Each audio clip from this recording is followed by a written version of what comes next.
In this episode, we are looking at the day-to-day habits that keep endpoints safer because many security problems do not begin with some advanced attack. They begin with small routine choices that feel harmless in the moment, such as putting off updates, walking away from an unlocked laptop, plugging in an unknown flash drive, or sharing account access to save time. For a beginner, this topic matters because it shows that endpoint security is not only about security software running in the background. It is also about what users and technicians do every day without thinking much about it. A strong endpoint is usually the result of ordinary discipline repeated over time. A weak endpoint is often the result of a few loose habits that slowly pile up until data is exposed, an account is misused, or an unattended device gives someone the exact opportunity they needed. Before we continue, a quick note. This audio course is part of our companion study series. The first book is a detailed study guide that explains the exam and helps you prepare for it with confidence. The second is a Kindle-only ebook with 1,000 flashcards you can use on your mobile device or Kindle for quick review. You can find both at Cyber.Me in the Bare Metal Study Guide series. An endpoint is any user device that connects to a network or holds useful data, such as a desktop computer, laptop, tablet, or phone. That means endpoint security is really about protecting the devices people use most often, because those are the places where files are opened, accounts are signed in, messages are read, and work is actually done. Beginners sometimes picture security as something that happens at the network edge or inside a server room, but a great deal of risk lives right on the device in front of the user. If that device is poorly maintained or casually handled, it can become the easiest path to stolen information, misused accounts, or unsafe access to other systems. That is why practical habits matter so much. They reduce the number of easy mistakes that turn ordinary devices into security problems. Good endpoint habits are simple on purpose because they need to work in real life, not only in theory. One of the most useful things a technician can learn is that common failures usually come from ordinary behavior, not from dramatic events. A user delays a restart for updates because they are busy, leaves a laptop open on a conference table for just a minute, lends a flash drive without thinking, or uses the same password pattern everywhere because it feels convenient. None of those choices sounds especially serious by itself, which is exactly why they are dangerous. Real security trouble often begins with actions that feel normal, rushed, or minor. When those actions happen day after day, they create openings that do not need much effort to exploit. A beginner should understand that security habits are not separate from daily work. They are part of daily work. The safer path is usually not complicated. It is just the habit of doing small things correctly before they turn into preventable failures involving data, accounts, or devices that were left too easy to misuse. Patching is one of the clearest examples of a simple habit that has a large security effect. Software updates are often treated like interruptions because they take time, they may require restarts, and they sometimes change how something looks or works. Because of that, users may keep postponing them and assume nothing bad will happen as long as the device seems fine. The problem is that many updates are not just about new features. They also fix weaknesses that attackers already know how to use. When a device stays behind on updates, it may still work normally on the surface while quietly becoming an easier target underneath. A technician should help beginners understand that patching is not a side task.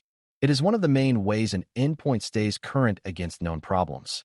A computer that looks healthy but misses important updates may be much weaker than a fully patched computer that had to restart at an inconvenient time. The habit that makes patching effective is not just installing one update once in a while. It is treating updates as part of normal care. Users should not ignore update prompts forever, and technicians should not assume a machine is protected just because the user says it updated at some point recently. Good patching habits mean checking that updates are actually being applied, confirming that restarts happen when needed, and understanding that delays create extra risk. In day-to-day operations, this matters because many users keep working through warnings until the system has fallen far behind.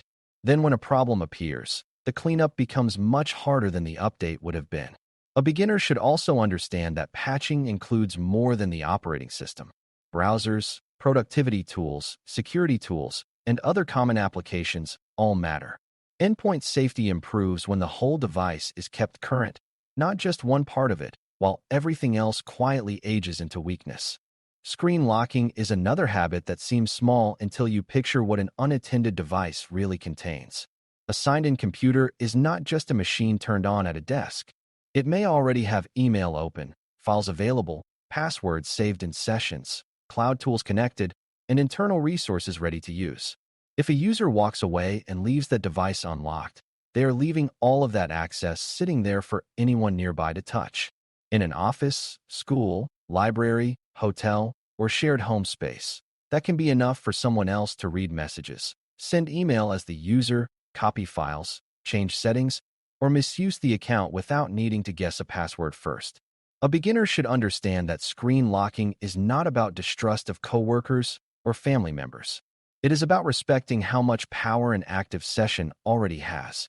An unattended unlocked device is a preventable risk because it gives away access that should have stayed under the user's control. The best screen locking habits are simple and repeatable. Users should lock the device every time they step away, even if they think they will only be gone for a minute.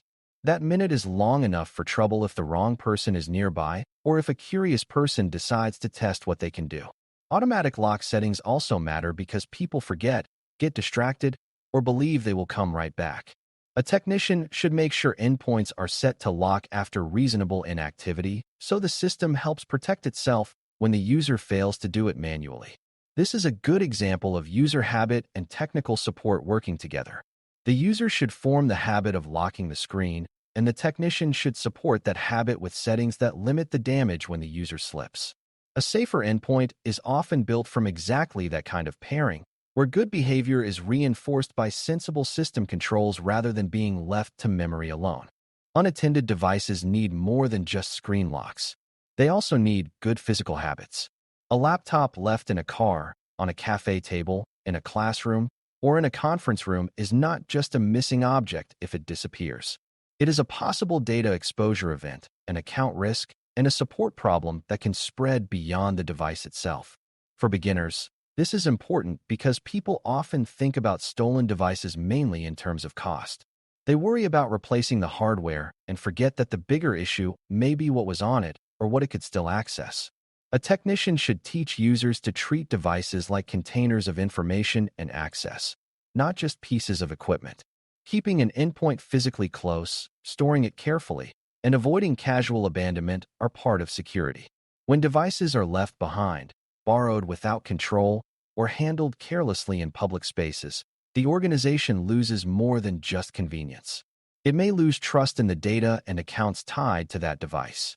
Account discipline is another core habit because many endpoint failures become worse when people treat accounts casually. Good account discipline means using your own account, protecting your own sign-in, and not sharing access just because it seems faster in the moment. Beginners sometimes see account sharing as helpful, especially in small offices or family environments where everyone knows each other and just wants to get work done. The problem is that shared access weakens accountability and makes misuse harder to trace.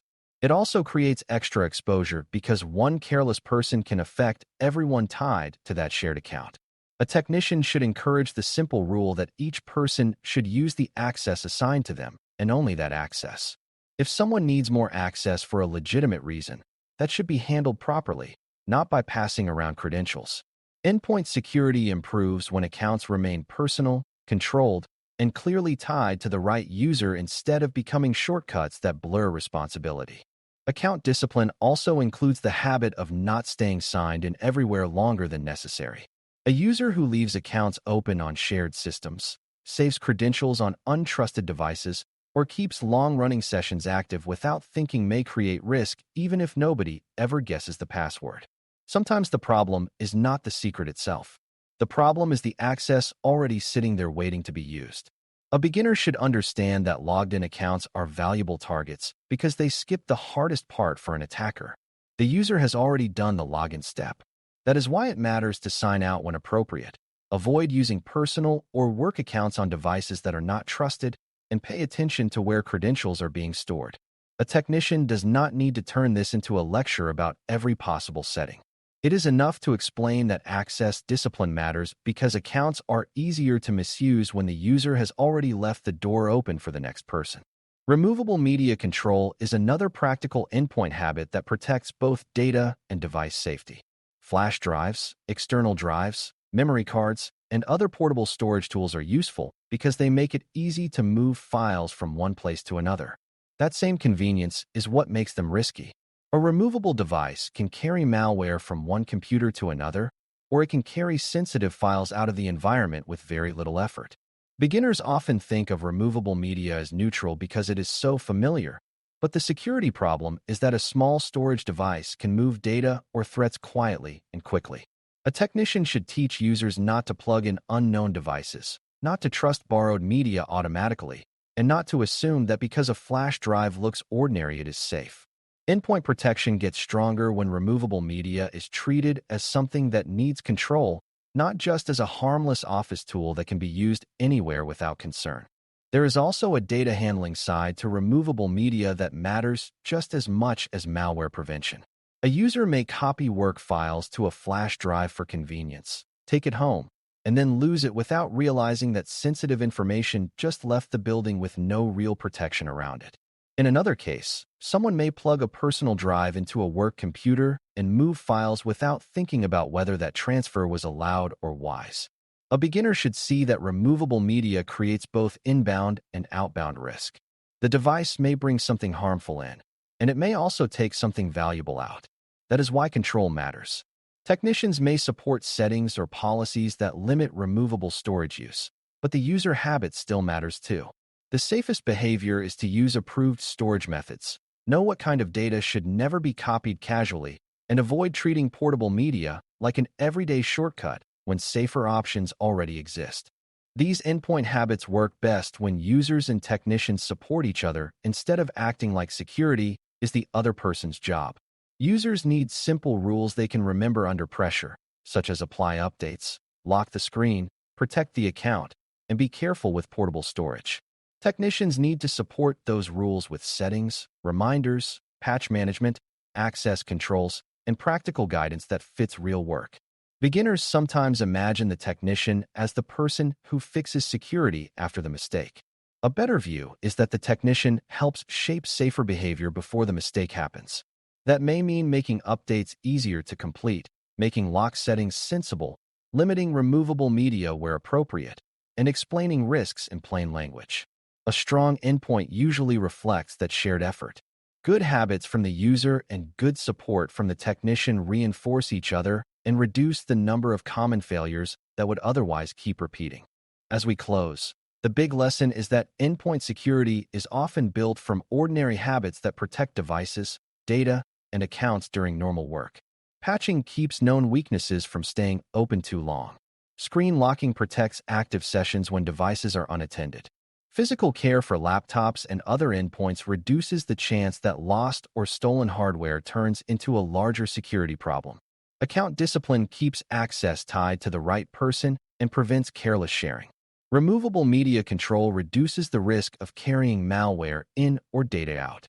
None of these habits is complicated, but all of them matter because common failures usually begin with simple lapses in routine. When beginners understand that daily behavior shapes endpoint security just as much as the tools on the device, they are much more prepared to protect real systems in real environments where the biggest risks are often the ones that looked minor right up until they caused trouble. Thanks for listening. For more audio courses, daily newsletters, and more, please visit DailyCyber.News.